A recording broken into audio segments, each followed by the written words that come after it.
not a creature was stirring, not even a mouse. The stockings were hung by the chimney with care, in hopes that St. Nicholas soon would be there. The children were nestled all snug in their beds, while visions of sugar plums danced in their heads.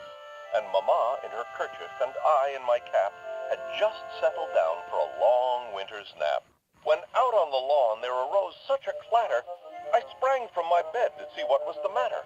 Away to the window I flew like a flash, tore open the shutters, and threw up the sash.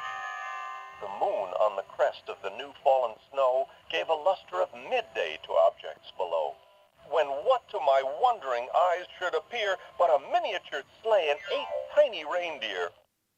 With a little old driver so lively and quick, I knew in a moment it must be St. Nick. More rapid than eagles his coursers they came, and he whistled and shouted and called them by name. Now Dasher, now Dancer, now Prancer and Vixen, on Comet, on Cupid, on Donder and Blitzen.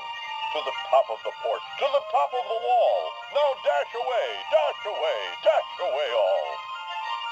As dry leaves, that before the wild hurricanes fly when they meet with an obstacle, mount to the sky, so up to the housetop the coursers they flew, with a sleigh full of toys, and St. Nicholas too.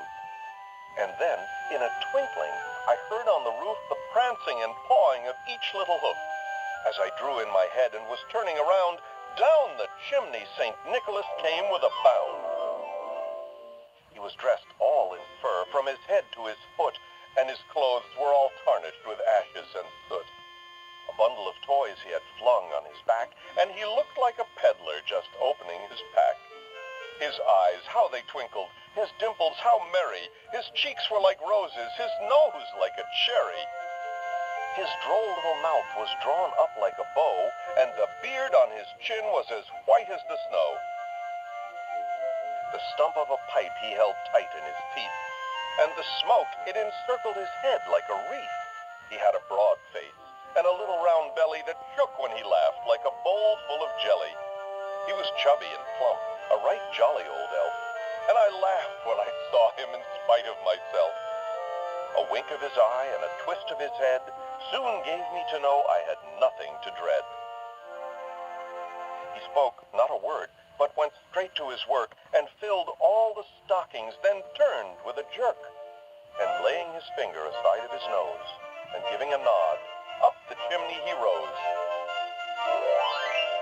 He sprang to his sleigh, to his team gave a whistle, and away they all flew like the down of a thistle. But I heard him exclaim, ere he drove out of sight, Merry Christmas to all, and to all a good night. Ho, ho, ho.